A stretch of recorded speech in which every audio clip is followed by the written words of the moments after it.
I'm Prince Mega Abodedele. I'm Princess Ebi Adele Abodedele. And I'm Charmaine Abodedele. And we are Ebi Abodedele. What does Ebi Abodedele mean? It means family, the Abodedele family, and it's in Yoruba.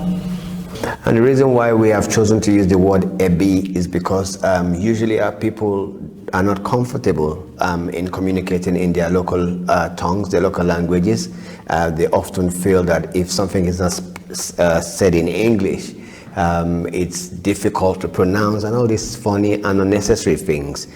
We just want to show that we are proud of who we are proud of our native tongue, and if you keep watching, you would probably learn a bit more Yoruba and any other associated language that we know and we want to project out there. And I think it's very important that you stay true and proud of your culture. Right. Okay, here we are. This is our first episode of just giving you a bit of a journey about our life in the UK and eventually how we literally escaped from the UK. I grew up in South London. Originally from North London, a place called Tottenham. It has its own football team. Not that I support them, so don't hate me for that, please. Yeah, I'm a South Londoner, Walworth Road, between Elephant, sandwich between Elephant and Castle and Camberwell. But when we had this little gorgeousness here, we all moved to East London, and that's where we were till we escaped from the United Kingdom. Okay, so Abisala, what are your memories of growing up in East London? What are the things you like about being there, or things you dislike actually? I dislike the cold. You like the cold? I dislike. Oh, you dislike? Oh God, I was gonna say. Okay, you dislike the cold? Yeah, I like the rain. You like the rain? Yeah. Okay, well. I like the house. Yeah. And especially the bathroom. Yeah. Scooters and my bikes and stuff. Your scooter and your bike. They're coming soon, yeah. I think for me, I like the fact that it's very central. It's sandwiched between two stations, the Seven Kings overhead, and then we also have the Central Line on the ground at Newbury Park. And I think it was a relatively quiet area. It was a quiet area, safe area. Yeah, safe, as London goes anyway. Yeah. And like you said, really good location, just sandwiched in between where we needed to be, amenities and travel. Yeah, it was good. It was a nice area. I worked in the area. I worked for the local authority. I worked there for very, very many years, but I won't say how many. Too many when I look back. I did start out enjoying my job and my career, but over the years you see changes, and so slowly but surely you want more, you want change, not just with that, but with our life in general. And I think that's how we started talking about making moves to exit and leave the UK. Okay. I mean, for me, my intention originally was to study and return to Nigeria, but the passing away of my father didn't make that, what the original plan was. So I left for South Africa, and I lived and worked in South Africa for many years. Very enjoyable time. I came back to the UK because of my family. So at the time I went to South Africa, I wasn't planning to come back. For me, that was it. I sold everything. I sold my house, my cars, I sold everything. And I was like, yes, I'm out. But Charmaine brought me back. And but we always knew that it's not a permanent thing for us to be there. So we've always set our eyes on coming out, but when the time was right, everything just came into one, and people probably thought, are they going to do it? Are they not? And there was quite a bit of discussion about it, and then unfortunately, or fortunately, depending on how you look at it, some people wanted us to stay, I suppose. So they were happy that we stayed for a bit longer. COVID hit, so that delayed us and our plans, but didn't stop us. But I have to say, Abisala, your birthday, your 10th birthday, which was kind of a double up, like a living party slash birthday for you. I think that was quite an enjoyable moment. How did you feel about that? Well, I was excited, but also a bit like sad to see everybody go. But I enjoyed my birthday though. Okay, are you happy everyone came on that one day to celebrate you? And in a way, we had the opportunity to see all our friends and family at that one big event. Well, you know, it was quite an event, wasn't it? And we're hosted by Brother Mwale. Who else hosted us? I so many people. We had Philson and Adrian. Oh yes. We had Antoinette. Yes. We had so many different kind of little leaving dues. But yeah, I suppose they've got their memories, and we did them. Yeah. So that's a bit of a roundup of the introduction to who we are. Charmaine told you she worked close to home and where she worked. I've worked for myself for a very long time. I kind of knew that I didn't fit into the system, and I've been wanting a way to be my own person, because I don't like living in a military or working in a military setting where people dictate what I do or don't do. So I worked for a while after my graduation, and I started a recruitment agency a very long time ago, actually, quite early on in my, soon after I finished university. And from then on, I haven't worked for anyone. So all the time we were in, I did contracts in different places, different parts of the world, mainly Nigeria, after I came from South Africa as well. But so I was working at home all that time. And we have to say that Abisola we took her out of school. We homeschooled our daughter and in the UK. So now we found ourselves where we are. We're still doing the same thing. So it's not just a case of, okay, we found ourselves here and maybe the schools aren't great or whatever people might be thinking. We were doing this anyway in the UK because we thought that the best thing for her was to be home educated, and we still do. We think that's the best thing for her, and we also created a lifestyle that suited that. And we didn't want her to be in the care of people more than she'll be in our care.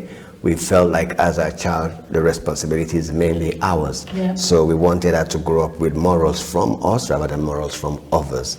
So as she said, we did that there, and we're continuing that here. And I think we've been able, in my opinion, Abisola will tell you, and Charmaine will probably also share her opinion, we've been able to allow her to nurture our real interests and perhaps to monetize our interests rather than to be indoctrinated into how to live and how to do things. So that's another thing that we're doing that I think people might be interested in knowing. So I'm really glad that I'm homeschooled now, because I have an opportunity to start my own business at an early age, and I don't have to wait till I finish university or anything. And I like that I'm flexible and I get to spend more time with my parents. A bit too much time, right? Yes. So and beautiful thing is that we've met other parents homeschooling, and for us that really works well because we find ourselves around people with similar mindsets and children who actually who are original thinkers. That's our story, and we're loving every minute of it.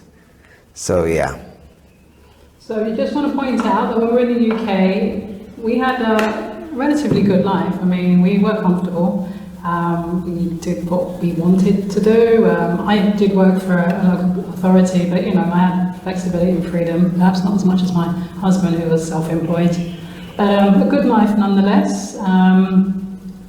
So what I'm trying to say is, us being here isn't an escape, as in escaping from a situation which was possibly so bad that we had to go. We just had an awareness, an awakening, and a knowing that we didn't want to be in the UK anymore. I mean, there's some people that want that lifestyle, but we worked out that we didn't. And we felt that we could get a better lifestyle, right, guys? And definitely. Better lives, best lives even, by leaving. Yeah, I mean, for me, I think I was being choked out there. I think when you have a creative mindset, I think it'll be very difficult to live in a place like the UK where you're so confined. In my opinion, it's a military setting, and I think people who understand our environment are definitely people who have been indoctrinated into thinking in a particular way. And I would also say, in my opinion, that the people who love such environments are people who probably have a condition I will call creative deficiency. Because if you are creative, it would be very difficult for you to operate in such zones. Not impossible, difficult. Because when we are talking about freedom, in the real sense of freedom, it's not there. Especially not if you're melanated.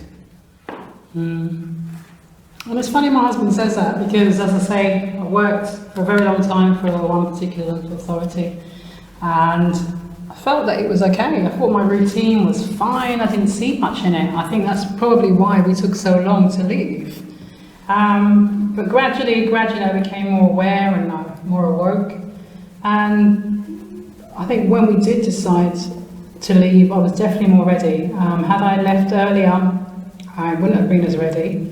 I might have had regrets, who knows. But you know, they say nothing before its time, and I'm a true believer of that. Nothing before its time. It's happened now. There's no resentment. There's definitely no regrets. I wake up every morning and I smile. I listen to the birds. I feel the sun on my skin. I give thanks. I really give thanks, and I give it to the universe, because I know I'm not that spiritual. I'm still trying to get there, to be honest. But I know that our life has been navigated this way, and I'd be blind not to see it, and ungrateful not to say it. Wow. I think another very important thing is I've always known that the UK is not for us, but I wanted them to be ready as well. As she said, if it was forced upon them, I think the realization we all have now might not be the same.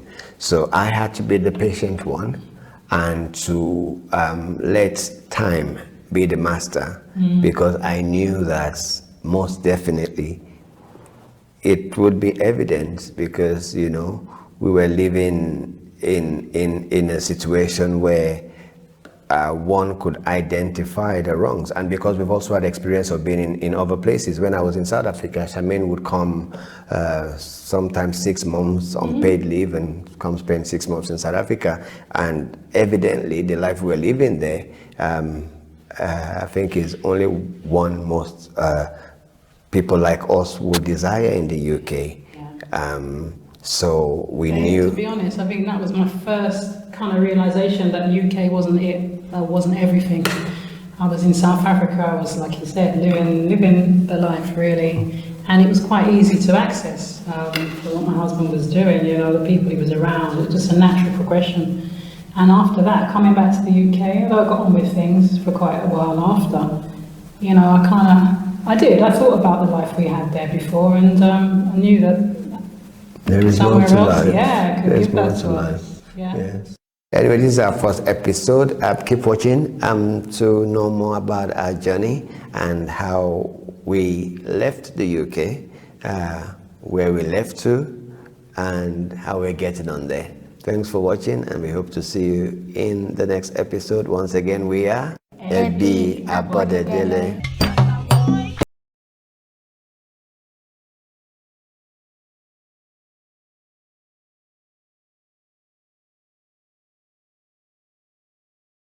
Thank you for watching and subscribe to our YouTube channel.